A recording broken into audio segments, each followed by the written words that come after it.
الحمد للہ رب العالمین والصلاة والسلام علی سید الانبیاء والمرسلین وعلی آلہ واصحابہ اجمعین، اما بعد فاعوذ باللہ من الشیطان الرجیم، بسم اللہ الرحمن الرحیم۔ وَيَسْأَلُونَكَ عَنِ الْمَحِيضِ قُلْ هُوَ أَذًى فَاعْتَزِلُوا النِّسَاءَ فِي الْمَحِيضِ وَلَا تَقْرَبُوهُنَّ حَتَّى يَطْهُرْنَ فَإِذَا تَطَهَّرْنَ فَأْتُوهُنَّ مِنْ حَيْثُ أَمَرَكُمُ اللَّهُ إِنَّ اللَّهَ يُحِبُّ التَّوَّابِينَ وَيُحِبُّ الْمُتَطَهِّرِينَ۔ صدق اللہ مولانا العظیم۔ عزیزان محترم، آج کا ہمارا درس حیض فرامین مصطفیٰ صلی اللہ علیہ وسلم کی روشنی میں، جو آیہ کریم آپ حضرات کے سامنے تلاوت کی، اللہ پاک نے ارشاد فرمایا، اے محبوب، آپ سے حیض کے بارے میں سوال کرتے ہیں تو آپ فرماؤ وہ ناپاکی ہے، تو عورتوں سے الگ رہو حیض کے دنوں میں، اور ان سے نزدیکی نہ کرو جب تک پاک نہ ہو لیں، پھر جب پاک ہو جائیں تو ان کے پاس جاؤ جہاں سے تمہیں اللہ نے حکم دیا ہے۔ بے شک اللہ تبارک و تعالیٰ پسند رکھتا ہے بہت توبہ کرنے والوں کو، اور پسند رکھتا ہے ستھروں کو۔ عزیزان محترم، صحیح مسلم میں حضرت انس بن مالک رضی اللہ تعالیٰ عنہ سے روایت ہے، فرماتے ہیں کہ یہودیوں میں جب کسی عورت کو حیض آتا تو اسے نہ اپنے ساتھ کھلاتے نہ اپنے گھروں میں رکھتے، تو اس پر صحابہ کرام علیہم رضوان نے نبی آخر الزمان صلی اللہ تعالیٰ علیہ وآلہ وسلم سے سوال کیا، تو اس پر اللہ تبارک و تعالیٰ نے اس آیہ کریمہ کو نازل فرمایا، وَيَسْأَلُونَكَ عَنِ الْمَحِيضِ، آخر تک۔ تو سرکار علیہ السلام نے فرمایا جماع کے سوا ہر چیز کرو، یعنی ان کے ساتھ اٹھنا بیٹھنا، گھر میں رہنا، کھانا پینا، یہ ساری چیزیں۔ اس کی خبر یہود کو پہنچی تو کہنے لگے کہ یہ نبی صلی اللہ علیہ وسلم ہر چیز کے خلاف کرنا چاہتے ہیں۔ تو اس پر حضرت اسید بن حضیر اور حضرت عباد بن بشر رضی اللہ تعالیٰ عنہما نے آ کر پیارے آقا علیہ السلام کی بارگاہ میں عرض کی کہ یہود ایسا ایسا کہتے ہیں، تو ہم ان سے جماع نہ کریں کہ پوری مخالفت نہ ہو۔ تو سرکار دو عالم صلی اللہ تعالی وسلم کا چہرہ اقدس متغیر ہو گیا، یہاں تک کہ ہم کو گمان ہوا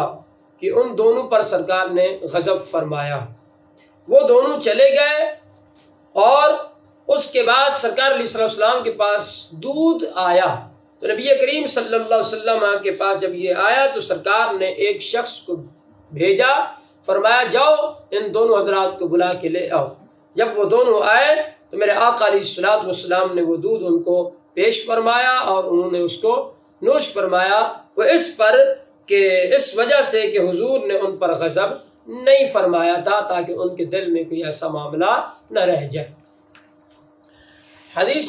نمبر 2 صحیح بخاری میں ہے، ام المؤمنین حضرت اماں عائشہ صدیقہ رضی اللہ تعالی عنہا آپ فرماتی ہیں، ہم حج کے لیے نکلے، جب صرف مقام مکہ کے قریب ایک مقام ہے،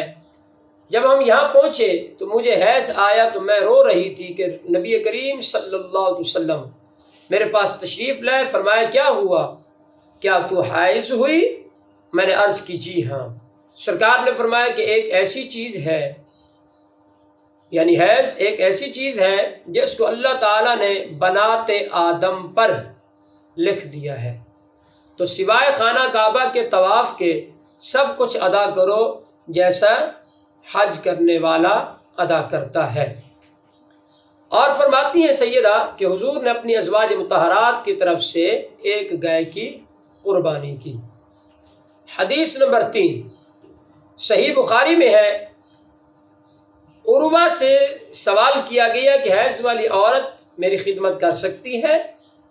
اور جنبی عورت مجھ سے قریب ہو سکتی ہے؟ تو حضرت عروہ نے جواب دیا، یہ سب مجھ پر آسان ہے، یہ سب میری خدمت کر سکتی ہیں، اور کسی پر اس میں کوئی حرج نہیں ہے۔ مجھے ام المؤمنین حضرت ام عائشہ صدیقہ رضی اللہ تعالیٰ عنہ نے خبر دی کہ وہ حیض کی حالت میں رسول اللہ صلی اللہ علیہ وسلم کو کنگھا کرتی تھی اور حضور صلی اللہ علیہ وسلم معتکف ہوتے تھے، اپنے سر مبارک کو ان سے قریب کر دیتے اور سیدہ اپنے حجرے میں ہوتی تھیں۔ حدیث نمبر 4،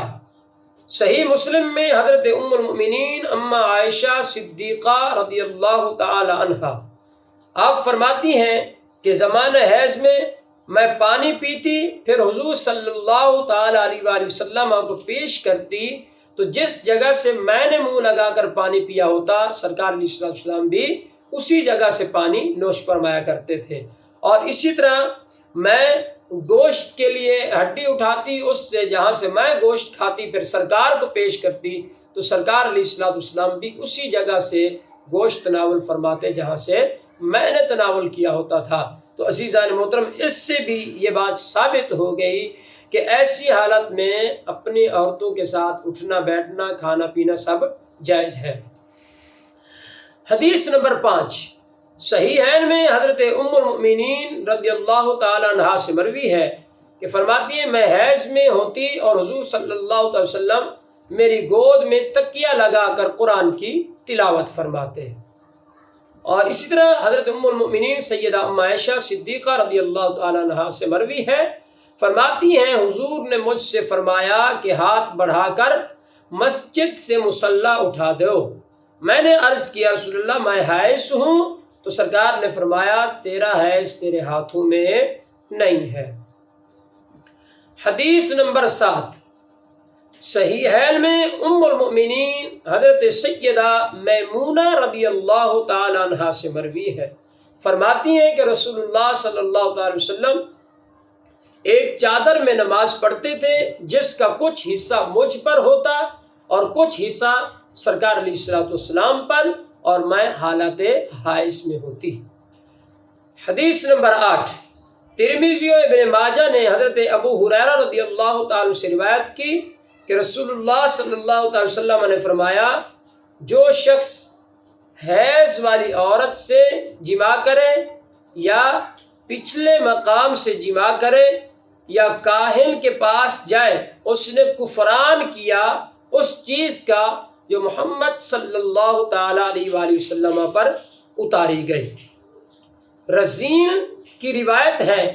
کہ حضرت معاذ بن جبل رضی اللہ تعالی عنہ نے عرض کی یا رسول اللہ صلی اللہ علیہ وسلم میری عورت جب حیض میں ہو تو میرے لیے کیا چیز اس سے حلال ہے؟ تو سرکار نے فرمایا تہبند یعنی ناف سے اوپر، اور اس سے بھی بچنا بہتر ہے، یعنی ناف سے اوپر تمہارے لیے حلال ہے اور اس سے نیچے حلال نہیں ہے تمہارے لیے۔ اصحاب سنن اربعہ نے حضرت ابن عباس رضی اللہ تعالی عنہما سے روایت کی کہ رسول اللہ صلی اللہ تعالی علیہ وآلہ وسلم نے فرمایا جب کوئی شخص اپنی بیوی سے حیض میں جماع کرے تو نصف دینار صدقہ دے، اور ایک روایت میں ہے کہ جب سرخ خون ہو تو 1 دینار اور جب زرد خون ہو تو نصف دینار صدقہ دے۔ عزیزان محترم، سرکار علیہ السلام کے فرامین کی روشنی میں